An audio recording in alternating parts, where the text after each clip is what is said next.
Bismillahirrahmanirrahim. In this video, we will discuss the liver abscess. So, in the liver abscess, we will see the two types, the pyogenic and the second one is the amoebic liver abscess. So, I will discuss one by one the causative organism, risk factor, history, on examination, workup क्या करवाएंगे, management plan क्या होगा, and what is the difference between the pyogenic and the amoebic abscess. So, we will see the pyogenic amoebic abscess basically which bacteria organism cause. Its most common organism you can say is the E. coli. Okay, Streptococcus malaria, an anaerobic organism like the bacteroids, but E. coli is very important. Other possible organism is the Strep aureus, Proteus vulgaris and Pterococcus faecalis. Okay, so pyogenic आपने देखा होगा कि ये mostly जो immuno compromise patients होते हैं ना उसके अंदर होता है, but in the amoebic liver abscess it is caused by the protozoa. Okay ये कैसे होता है, एंटीमेबा हिस्टोलिक्टिका मोस्ट कॉमन है. इसे जब आप क्या करते हो फूड में ये सिस्ट फॉर्म में होता है, जैसे इसे इंजेस्ट करोगे ये कॉलन में जाके ट्रोफोसाइट में क्या होता है ट्रांसफॉर्म हो जाता है, वहाँ पे कॉलन में कॉलोनिक मिकोजा को क्या करते हैं इन्वेट करके फ्लास्क शेप अल्सर बना देते हैं and it produce the bloody diarrhoea. So now will discuss the amoebic liver abscess. It's very important. Trophozoite क्या करता है कॉलोनिक मिकोजा को इन्वेट करता है, पोर्टल ब्लड में जाता है. ऐसे जब ब्लड में जाएगा तो वो सारा ब्लड लिवर में जाएगा, लिवर से उसकी नेक्रोसिस होगी पेट्रोसाइट की. उसके अंदर ऑलरेडी प्रोटियोलिटिक एंजाइम होते हैं जो कि फिर क्या होगा कि प्रोड्यूस करेगा abscess. So pus cavity basically contain the reddish brown pus like material which is called the anchovy paste and the portal vein is in the direct combination of the portal vein का जो direct combination होता है ना वो right lobe के साथ होता है, इसलिए सबसे ज़्यादा क्या होता है कि राइट लोब अफेक्टेड होती है, उसके अंदर एब्सेस बन जाती है. You can say in this slide also क्या किया कि फ़ूड के अंदर आपने इंजेस्ट कर लिया, फिर उसमें क्या होगा जो इंटेस्टाइन में जाएगा कॉलोनिक मिकोजा को इन्वेट करेगा, फ्लास्क शेप अल्सर बनाएगा, उससे ब्लड में जाएगा, ब्लड के थ्रू फिर पोर्टल में क्या होगा कि लिवर एब्सेस बन जाती है. ठीक है, और इसके अलावा ये क्या करता है कि ये जो डायफ्राम है और प्लूरल और पेरिकार्डियल एफ्यूजन भी कॉज करते हैं. सो now will see the pyogenic liver abscess. इससे क्या होता है कि मल्टीपल एब्सेस बना देते हैं. ठीक है, उसमें हमने देखा था कि मोस्टली क्या होता है कि सिंगल एक एब्सेस होती है, एमेबिक की बात हो रही.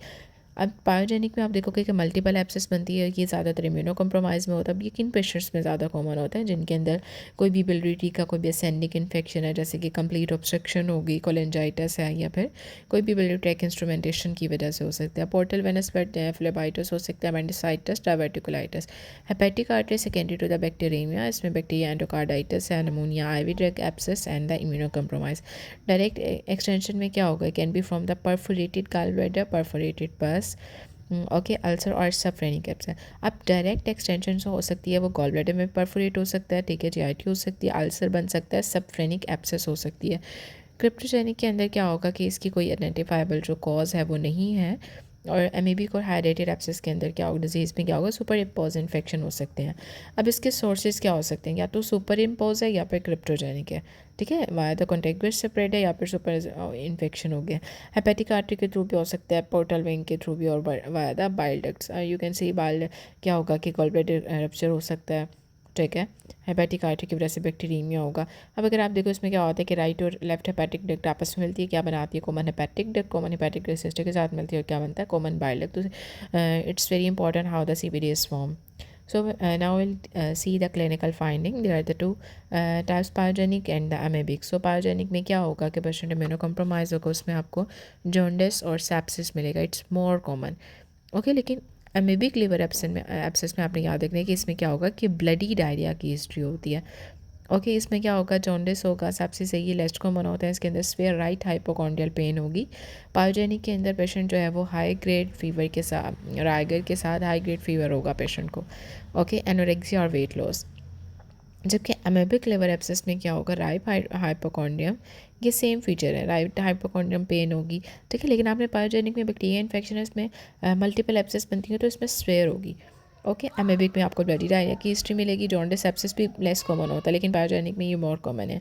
सेम सिम्टम्स है. बाकी अगर आप देखोगे कि पायोजेनिक के अंदर स्वेयर जो है वो टेंडरनेस होती है, लेकिन अमेबिक के अंदर होती है लेकिन इतनी ज़्यादा नहीं होती. इसके अलावा राइट लंग की एफ्यूजन की बेस पे क्या होगा कि जो राइट लंग में उसमें बेस पे आपको एफ्यूजन मिलेगी. Okay, now will see the hepatomegaly. अब हेपेटोमेगैली जो है इसमें क्या होगा, फीवर है, राइट हाइपोकॉन्ड्रियल पेन और कोई ना कोई मैस है. इसकी क्या कॉजेज़ हो सकती हैं, इसमें इसके सिम्टम्स क्या होंगे. अगर तो पेनफुल हेपेटोमेगैली है ठीक है। लीवर क्यों एनलार्ज होगा, क्या पेनफुल कंडीशन होगी, एक तो हेपेटाइटिस हो सकता है, वायरल है, ऑटोइम्यून है, विल्सन अल्कोहलिक डिजीज़ हो सकती है। पेनफुल हेपेटोमेगैली की बात हो रही है, ठीक है।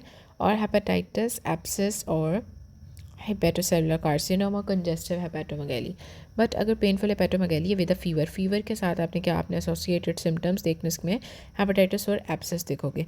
अदर कॉजेज़ ऑफ द हेपेटोमेगैली क्या हो सकती हैं, अदर इन्फेक्शन हाइड्रेटेड सिस्ट हो सकती है, लुकीमिया है, मेलिटी भी हो सकती है, काला जार हो सकता है, हाइड्रेटेड सिस्ट और फैटी लीवर होगा।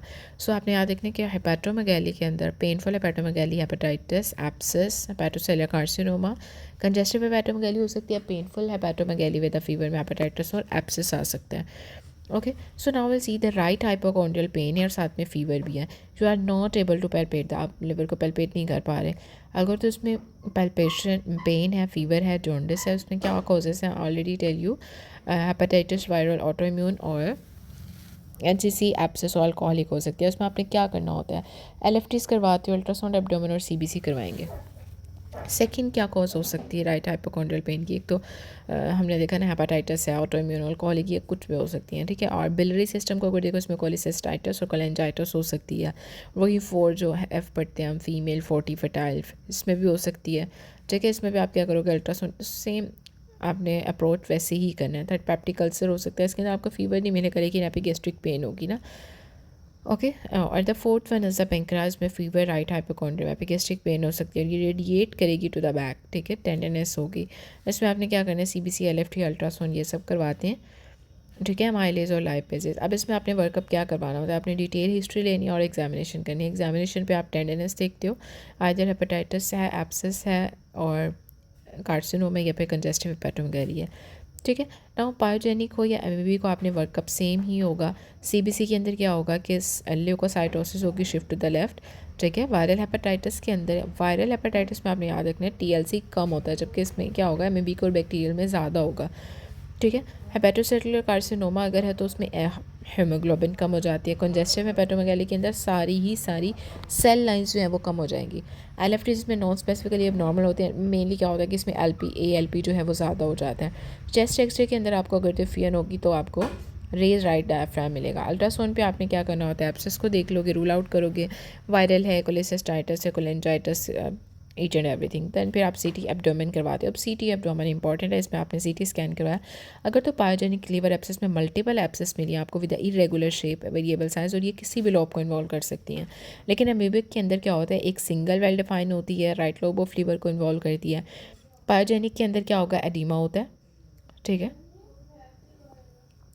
लेकिन एमेबिक लिवर एब्सेस में क्या होगा, surrounding liver tissue usually normal, इसके अंदर जो लिवर टिश्यू होता है ना वो नॉर्मल होगा। अब पायोजेनिक लिवर एब्सेस के अंदर क्या होगा, एविडेंस ऑफ द गैस और arm with in the abscess, जबकि एमेबिक में क्या होगा कि गैस और जो एब्सेस है उसका कोई फीचर्स नहीं मिलेंगे, okay. So you can see in this picture, amoebic के अंदर आपको एक सिंगल एब्सेस मिलेगा, जबकि पायोजेनिक के अंदर मल्टीपल एब्सेस है, okay. What is the specific test for the organism identification and the confirmation. इसमें ब्लड कल्चर आपने करवाया, 50% केसेस के अंदर ये पॉजिटिव आएगा, पॉजिटिव ऑर्गेनिज्म रिवील होगा। एंटी एमेबिक एंटीबॉडी इसमें नेगेटिव होती है, ओके। पर आप इसमें एंटीबॉडी के अंदर अगर तो आपने एक आईजीएम मिली है तो इसका मतलब है रिसेंट इन्फेक्शन, और आईजीजी है इसका मतलब है कि पहले उसको एक्सपोजर हो गया हुआ है, okay. So IgD expire to the protozoa, M का मतलब है कि अभी रिसेंट इन्फेक्शन हुआ है उसको। ब्लड कल्चर एमेबिक एब्सेस के अंदर अगर तो मोस्टली नेगेटिव भी हो सकता है। अब डायग्नोस्टिक नीडल एस्पिरेशन में आपने क्या करवाना है, जब भी पायोजेनिक एब्सेस में, मल्टीपल एब्सेस में फ्रैंक पस मिलेगी आपको, कल्चर आपको ऑर्गेनिज्म दिखा देगा। लेकिन एमबीबी के अंदर आपको एक कॉवी पेस्ट मिलता है लेकिन उसमें ग्रोथ नहीं आती कल्चर पे। अब इसको आपने मैनेज कैसे करना है, इट्स वेरी इंपॉर्टेंट। इन सब पेशेंट्स को क्या हॉस्पिटलाइज होना चाहिए, आपने सिम्टोमेटिकली मैनेज करना है, एंटी माइक्रोबियल थेरेपी देनी है, कॉजेटिव फैक्टर को करेक्ट करोगे, अल्ट्रासाउंड गाइडेड रेस्पिरेशन करते हैं। सिम्टोमेटिक मैनेजमेंट के अंदर डिपेंड ऑन द सिम्टम्स। अगर तो पेन है, फीवर है तो you can you will start the analgesic paracetamol, okay. So anorexia के अंदर आपने अगर तो एनोरेक्सिया ऑरल इंटेक कम करनी है, साथ में आप उसको 1 लीटर रिंगर लैक्टेट ओडी में दे सकते हो। नोजिया वॉमिटिंग के लिए एंटीमेटिक देंगे, हाइड्रेशन अच्छी होनी चाहिए, न्यूट्रिशन मेंटेन करेंगे और बेड रेस्ट प्रोवाइड करेंगे, okay. So anti microbial, now will discuss the anti microbial therapy.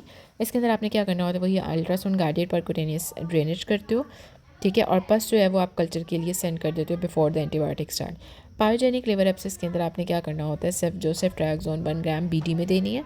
ठीक है, ये क्या करती है, जितने भी कोलीफॉर्म ऑर्गेनिज्म है ना उन सबको कवर करती है, लेकिन मेट्रोनिडाजोल जो वो एनारोब्स को कवर करती है। आपने जो सेफ्ट्राक्सोन है वो 1 ग्राम बीडी में देनी है, और मेट्रोनिडाजोल जो है वो IV6 ऑर्ली देनी है। ब्रॉड स्पेक्ट्रम एंटीबायोटिक के अंदर क्या मीरोपेनम है, इमीपेनम है, और ये यूज़ की जाती है द क्रिटिकली इल पेशेंट और at the risk of the multi drug resistant bacteria infection. आपने अगर ब्रॉड स्पेक्ट्रम देनी है तो आप मीरोपेनम दे दोगे। ये सिर्फ ज़्यादातर किन में जो कि क्रिटिकली इल हैं और जिनमें रिस्क होता है multi drug resistant bacteria infection का। अब report of the culture sensitivity will guide the further treatment. इसमें ट्रीटमेंट ड्यूरेशन जो है वो आपने 4 to 6 वीक का देना होता है, इंडिपेंडेंट ऑन द ड्यूरेशन। इसमें फिर आप 4 to 6 वीक के बाद क्या करते हो, उसे ऑरल ड्रग्स पे शिफ्ट कर देते हो for after the 10 to 14 days of injectable antibiotic जो है वो फॉलो करेंगे with the ultrasound to confirm the response and the resolution. Okay, आपने 4 to 6 वीक यही किया। 10 to 14 डेज़ पे आपने उसको इंजेक्टेबल दिया, उसके बाद आपने ओरल पे उसको लिया है। एमीबिक लिवर एब्सेस में ये मैंने आपको पायोजेनिक का बताया, आपने क्या किया, सेफ्ट्रैक्सोन दी और मेट्रोनिडाजोल 500 मिलीग्राम और जो सेफ्ट्रैक्सोन है वो 1 ग्राम बीडी में। एमीबिक लिवर एब्सेस के अंदर आपने एंटीमाइक्रोबियल के अंदर मेट्रोनिडाजोल 800 देते हो TDS में फॉर 10 डेज़। ओके, आपने पॉजिटिव फैक्टर को करेक्ट करना है, इसमें बिलियरी ऑब्स्ट्रक्शन को रिलीव करेंगे, deal with the possible site of the bacteria. Additional management के अंदर अगर एब्सेस है तो आपने उसको ड्रेन करना है। अगर अब इसकी इंडिकेशन क्या है, ये पायोजेनिक की बात हो रही है। अगर तो 5 सेंटीमीटर से उसका बड़ा साइज़ है, उसने दोनों लॉब्स को इन्वॉल्व किया हुआ है और no response to the therapy, आप उसकी परक्यूटेनियस से अल्ट्रासाउंड गाइडेड क्या करते हो, एस्पिरेशन कैथेटर ड्रेनेज करते हैं और स्टेंट डाल देते हैं। ठीक है, और लेप्रोस्कोपिक ड्रेनेज कर देंगे। लेकिन एमीबिक लीवर एब्सेस के अंदर क्या होगा कि 90% केसेस जो हैं वो रिस्पॉन्ड करते हैं टू द मेट्रोनिडाजोल। अब इसकी इंडिकेशन क्या हो सकती है कि अगर कोई बहुत बड़ी एब्सेस है, ठीक है, not responding to the medical treatment, वो भी उसमें भी ऐसे ही था, लेकिन उसमें बायोजेनिक के अंदर मल्टीपल इसको इन्वॉल्व कर लेते हैं, इसमें एक ही लार्ज एब्सेस होती है। और इसमें ये लेफ्ट लोब अगर सुपरफिशियल है तो ये इवन के रप्चर हो सकती है इनटू द पेरिकार्डियम। इसमें सर्जिकल ड्रेनेज के लिए क्या इंडिकेशन होती है, अगर तो एब्सेस जो है वो कंटेनिंग थिक एंड द लोकुलेटेड पस। लार्ज लेफ्ट लोब जो है वो एब्सेस हो सकता है, रप्चर एब्सेस है तो आपको करनी पड़ेगी। अब पायोजेनिक के अंदर मैंने आपको ऑलरेडी बताया, इसमें इम्यूनो कम्प्रोमाइज जॉन्डिस सेप्सिस हो सकता है। एमीबिक में भी ब्लडी डायरिया और ये सब होगा। इसमें हिस्ट्री वही है, body pains, fever anorexia, tender hepatomegaly on the both. Amoebic के अंदर पायोजेनिक के अंदर क्या होगा, आपको मल्टीपल एब्सेस मिलेंगे। ओके, और ये किसी भी लोब को इन्वॉल्व करती है सराउंडिंग द एडिमा। लेकिन एमीबिक के अंदर क्या होगा, सिंगल एब्सेस होगी, राइट लोब है और नॉर्मल सराउंडिंग होगी। इसमें अल्ट्रासाउंड गाइडेड एस्पिरेशन करते हैं, पस होगी, उसमें आपको ग्रोथ मिल जाएगी। लेकिन इसमें जो है कोवी पेस्ट मिलता है, इसमें ग्रोथ नहीं आती कल्चर पे। ब्लड टेस्ट के अंदर आपने क्या करवाना होता है, इसमें 50% केसेस में कल्चर पॉजिटिव आता है और IgG नेगेटिव आएगी। लेकिन एमीबी के अंदर क्या होगा, नेगेटिव कल्चर होगा और जो IgE है वो पॉजिटिव आएगी। So now we will revise. इसमें क्या हमने देखा कि जो basically we are discussing the liver abscess.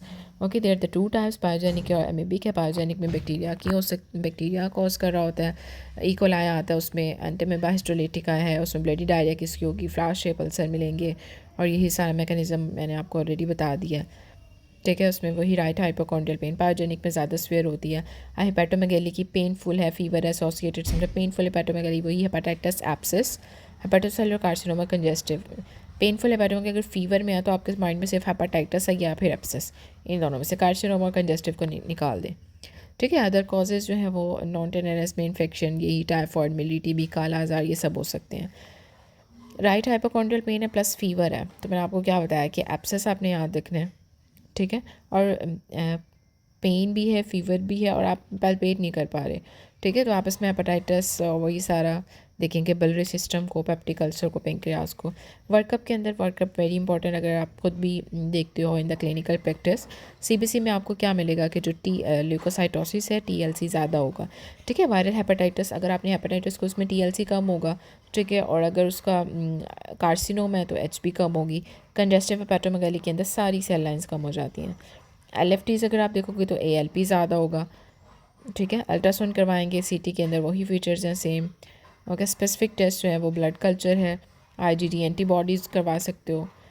ठीक है, और इसमें सिम्टोमेटिकली वही आपने सेफ्ट्रैक्सोन देते हो और मेट्रोनिडाजोल है 6 ऑर्ली की बेस पे। लेकिन एमीबिक में क्या करोगे, आपने मेट्रोनिडाजोल देनी होती है, फिर उसके बाद आप उसे ऑरल पे शिफ्ट करते हो। सर्जिकल ड्रेनेज में वही 5 सेंटीमीटर से अगर ज़्यादा 2 लोब्स को नो रिस्पॉन्स आ रहा है ठीक है, इसमें आपने कौन कौन से ऑप्शन होता है, परकुटेनियसली, स्टंट और लेप्रोस्कोपिक। जबकि अमीबिक लीवर एब्सेस में क्या है कि नीडल एस्पिरेशन में तो अगर लार्ज एब्सेस है और वो रिस्पॉन्स नहीं करी या फिर लेफ्ट लोब को, उसमें कर सकते हैं। और सर्जिकल ड्रेनेज जो है वो अगर तो थिक और लोकोलेटेड पास है, लार्ज लोब एब्सेस है और रप्चर एब्सेस है। ओके, सेम फीचर्स हैं इसमें भी। ब्लड टेस्ट करवाएंगे, 50% पॉजिटिव आता है, इसमें IgG नेगेटिव है और उसमें पॉजिटिव आता है। अब मैंने आपको बताया था IgM रिसेंट इन्फेक्शन में करवाते हैं और IgG जो है वो ऑर्डर प्रीवियस होगा ना, एक्सपायर हुआ है इसका। Okay, so if you have any question you can ask in the comment section. Okay, अल्लाह हाफिज़।